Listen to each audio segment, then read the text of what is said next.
एक गरीब लाचार मजदूर महिला जो कि एक विधवा है, वो एक दबंग जमींदार के अंडर में काम करती थी और आपको बताना चाहेंगे कि वो पिछले 7 वर्षों से उनके घर काम कर रही थी। 7 वर्षों से काम करने के एवज में उस दबंग इंसान ने, उस जमींदार ने ₹1 का मुआवज़ा जो उनकी कमाई होती है, जो उनका क्या कहते हैं, जो मज़दूरी मिलनी थी उनको, ₹1 मज़दूरी उनको नहीं दिया गया।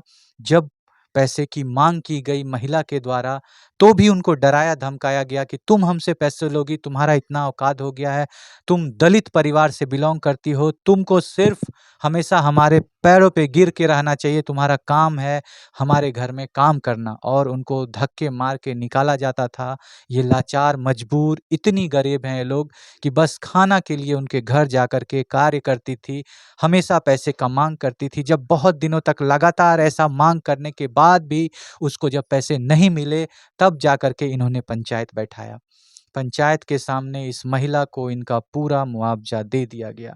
लेकिन ये मुआवज़ा इनके जीवन का इतना बड़ा गुनाह बना, इतनी बड़ी घटना बनी, ये कभी नहीं सोची थी कि मुझे जो पैसे दिए जा रहे हैं, उसके बदले में मेरे कुल के दीपक को समाप्त कर दिया जाएगा। कैसे क्या घटना हुई, कैसे एक लड़के को घर से ले जा कर के कैसे ख़त्म किया गया है, कौन-कौन है इसके पीछे और क्या कारण रही, कैसे उसके साथ ये अन्याय हुआ, इन सारी बातों पे आपको बात करवाएँगे गाँव वालों से, घर वालों से, उनकी पत्नी से, उनकी माँ से, जो पीड़ित हैं, जो अगल-बगल के लोग हैं, सभी से आपको बात करवाएँगे। आप बने रहिएगा वीडियो में। तो नमस्कार, मेरा नाम है राहुल, आप देख रहे हैं न्यूज़ चंक्स में क्राइम की वारदात, और आज हम आपको लेकर के आए हैं, हमारी टीम आज पहुँची हुई है सीतामढ़ी के नानपुर क्षेत्र में। आइए आपको गाँव के सभी लोगों से, उनकी घर परिवार वालों से पहले मिलवाते हैं, बात करवाते हैं उनकी माँ से, उनकी पत्नी से, और सुनवाते हैं, आपको सारी जानकारी देते हैं कि आखिर क्या हुआ, कैसे हुआ, क्यों हुआ, कौन-कौन है इसके पीछे और कैसे ख़त्म किया गया है इस घर के चिराग को। आज ये घर पूरा सूना हो गया है। वो इकलौता मर्द, इकलौता व्यक्ति था जो इस घर में कमाता था और इस घर का पुरुष था। आज इस घर में एक भी पुरुष मौजूद नहीं है। तो नमस्कार सर, कैसे हैं आप? सर हम क्या बताएं कैसे है, नहीं हमारा तो दिल एकदम टूट गया हुआ है। कारण कि राकेश चौधरी के पास 6-7 साल से हमारी भाभी मुस्मात काम मुस्मात यानी उनका पति इस दुनिया में नहीं है, कहीं पे काम कर रही थी। जी सर, वो राकेश चौधरी के पास पोल्ट्री फार्म है, उसमें घर खाता में सब काम करते थे। अब पैसे के लिए मांग क्या जब काम करती थी सर? पोल्ट्री फार्म में मतलब ऐसे ही मज़दूरी करती जी थी, जी कुछ जी साफ-सफाई वगैरह? जी सर, साफ सफाई घर में करना, खाना वाना बनाना, यही काम करती थी। कहा जाता है सर आप लोग दलित परिवार से जी बिलॉन्ग सर, करते जी हैं। सर, दलित परिवार के हैं। जब वो पैसे की मांग करती थी तो बार बार माने चेतावनी देता था कि आज नहीं है पैसा, आजकल माने वो कर रहा था। मतलब टालते रहता था, टालते रहता मतलब पिछले 7 वर्षों से लगातार टाला जा रहा था। दबंग है ना वो, अच्छा, वो लोग ताकतवर लोग हैं, ताकतवर है, ज़मींदार। पैसे वाले हैं। तो बोलता था नहीं दूँगा पैसा तो क्या कर क्या लेगा कर तुम लोग? लोगे? हाँ, हाँ। ऐसा चेतावनी बार-बार देता था वो। और आप लोग लगातार पिछले 7 वर्षों से पैसे माँग कर रहे जी थे। सर, उस टाइम में हमसे कोई बातचीत नहीं था, तो हम बीच में नहीं बोलते थे। हम बोले जब बाद में पंचायत बैठा, पूरे समाज को बुला कर के बैठवाए, तो जाके उसका पिताजी श्री चंदेश्वर स्वर्गीय चंदेश्वर चौधरी, वो जाकर के पैसा सहकार लिया, पैसा दे दिया। पैसा दिए जी इनको? सर, कितना पैसा दिया गया सर? 1.5 लाख सर। 1.5 लाख रुपया दिया गया। जी, ठीक है सर। 1.5 लाख दे दिए। हुँ, इसके बाद में इसका लड़का को उस सामने था, उसी टाइम से माने चेतावनी देने लगा, धमकी देने लगा। राकेश चौधरी। हुँ, जी सर, कि पैसा हमारा जो लिया है ना, वो पैसा वापस कर दो, और नहीं तो तुमको जो साथ देने खत्म वा कर जी देंगे। सर, जो साथ देने वाला तुम्हारा चाचा है, उसको खत्म कर दो। जी सर, ख़त्म कर दूँगा। हुँ, और उसी टाइम से सर ये सब दहशत में था। जब ये कांड हो गया, हुँ, उस टाइम में मैं दुकान में बैठा था। अच्छा। जब आकर के रंजीत हमसे बात किया, एक जन और था वहाँ पर, बोले चाचा हमसे बात नहीं करता था। हुँ, तो बोले चाचा हम एक बात कहना चाहता हूँ। बोलो। जी, तो ऐसे-ऐसे बात है, राकेश चौधरी जहाँ मिलता है हमको रास्ते में धमकी देता है। धमकी देता है, हुँ, और वो हमारे पास नहीं आता था, वो राकेश चौधरी हुँ, उसी को बोलता था। अच्छा, मतलब हाँ, आपका जी जो सर। भतीजा है, जो जी अभी सर। मौजूद नहीं, जिसको जी, खत्म किया जिसको गया। ख़त्म किया। हुँ, तो वही जब जाते हैं कहीं भी रास्ते पर घेर लेता है, वहाँ पर पैसा-वैसा हमसे माँग करता है, पॉकेट में हाथ डाल लेता है। हुँ, हाँ, उसको कुछ नहीं बोल पाता हूँ मैं। हुँ, वो कारण कि डर डर था कि हम अगर बोलेंगे तो इसकी वजह से वो नहीं कुछ कुछ नहीं बोलता बोलता था, था। कोई जवाब नहीं देता था। हुँ, क्योंकि वो लोग बहुत दबंग थे, पैसों और से भी। यही हाँ। बोलता था कि अगर ये चाचा तुम्हारा बहुत ये है ना चाचा, चेतावनी देता था। जिस टाइम में हमारा भतीजा निकला तो हम दुकान बंद कर रहे थे, तो मोटरसाइकिल पर बैठाया, बोले कि चलो दुर्गा पूजा देखने जाते हैं। तो उसको हालाँकि मना किया, उसकी पत्नी भी मना किया कि आप मत जाइए, उससे दुश्मनी है। तो बोले अब दुश्मनी खत्म हो गया, अब दोस्ती में बदल गया है। जी सर। बस वो बैठाया मोटरसाइकिल से चल दिया। कहा जाता है कि कुछ खिलाने पिलाने ले गए, जी सर पीता खाता था, दारू दारू पीने के लिए चले जाते थे। चले जाते थे। और दुर्गा भसान था उस दिन। मतलब 10वीं के रोज ये घटना हुई। घटना हुआ। सर हम यही आपसे अनुरोध करते हैं कि बहुत हम लोग लाचार है, हम लोग क्या कर सकते हैं।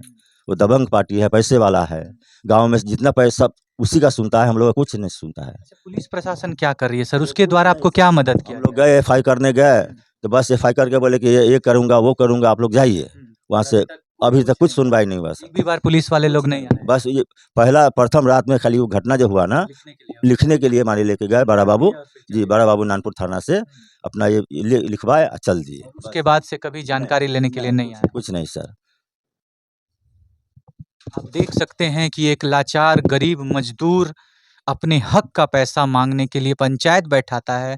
पंचायत में जब उसको पैसे मिल जाते हैं तो वो दबंग अपने पावर का इस्तेमाल करके लगातार इस परिवार को धमकाते रहा था कि मेरा पैसा लौटा दो वरना अंजाम बुरा होगा।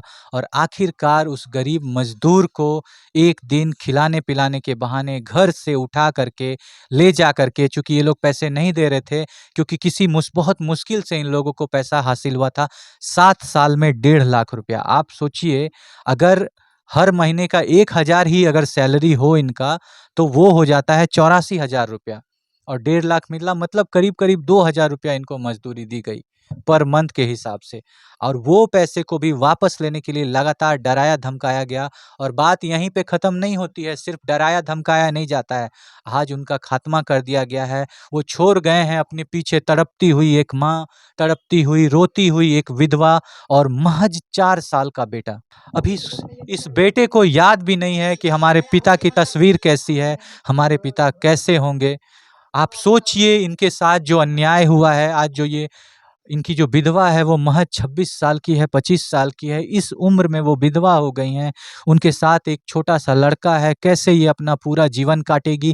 कैसे रहेगी? एक दबंग ज़मींदार के आड़ में एक दलित परिवार को लाचार मजबूर करके इतना मजबूर कर दिया गया है कि ये लोग आज मजबूर हो गए हैं दूसरे के घरों में चौका-चूल्हा करने के लिए। पहले भी ये लोग चौका-चूल्हा करते थे, लेकिन आज इतने मजबूर हो गए हैं, खाने को मोहताज हो गए हैं। आइए आपको उनकी पत्नी से मिलवाते हैं, थोड़ा बात करवाते हैं उनसे, सुनवाते हैं उनके दिल का दर्द। जब आप सुनिएगा उनकी ज़बानी, आप विश्वास करिए आप अपने आँसू नहीं रोक पाइएगा। आपको मिलवाते हैं उनकी पत्नी से, लगातार रो रही हैं अपने पति के याद में, उनके जीवन का एकमात्र सहारा चले गया है। आप देखिए कितनी लाचार हैं, आप देखिए कितनी लाचार हैं, कितनी मजबूर हैं, लगातार रो रही हैं। आप इनका उम्र देखिए, इस उम्र में एक दबंग ने एक दलित परिवार की एक महिला को, जो कि कितने दिनों से ये अन्याय चलते आ रहा था, पिछले 7 वर्षों से, आज इनके जीवन को सूना कर दिया है। आप क्या कहना चाहेंगे दीदी उन लोगों के बारे में जिन्होंने आपके जीवन को वीरान किया? आप क्या सजा एक्सपेक्ट करते हैं उनके लिए? जेने हमरा घर वाला के मरे के चाहिए। मतलब जिस तरह से आपके परिवार के साथ अन्याय हुआ, आप चाहते हैं कि कानून उनके लिए भी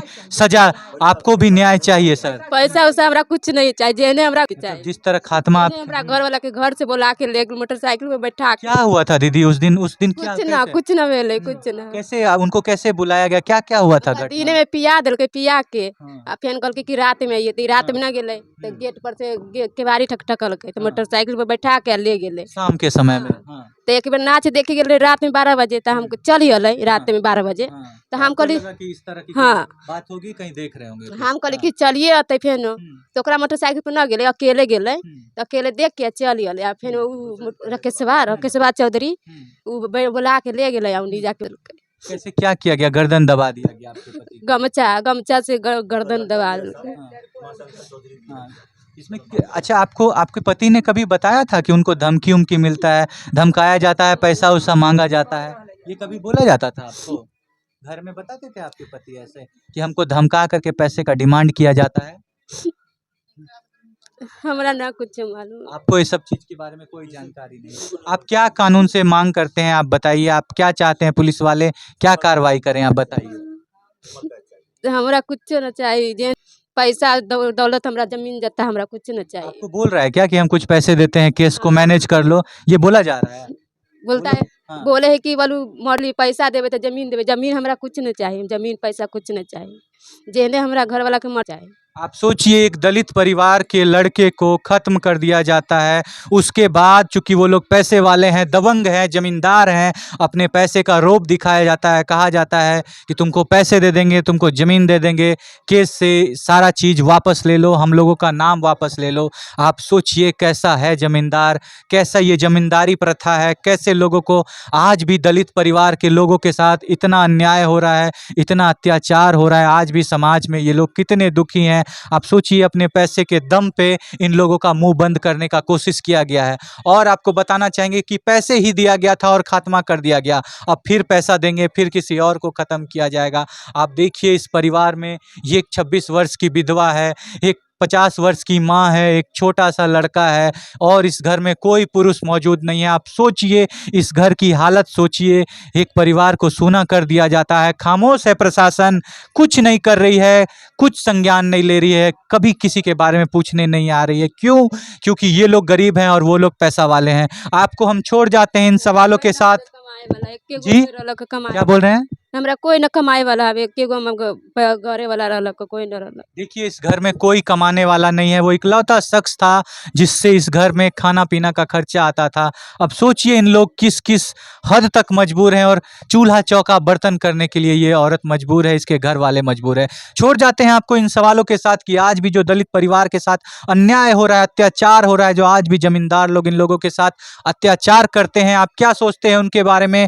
आप अपनी राय को कमेंट में रखिएगा, हमको इंतजार रहेगा आपके कमेंट का। छोड़ जाते हैं आपको इन सारे सवालों के साथ, मिलते हैं आपसे नेक्स्ट वीडियो में। तब तक के लिए जय हिंद, जय भारत।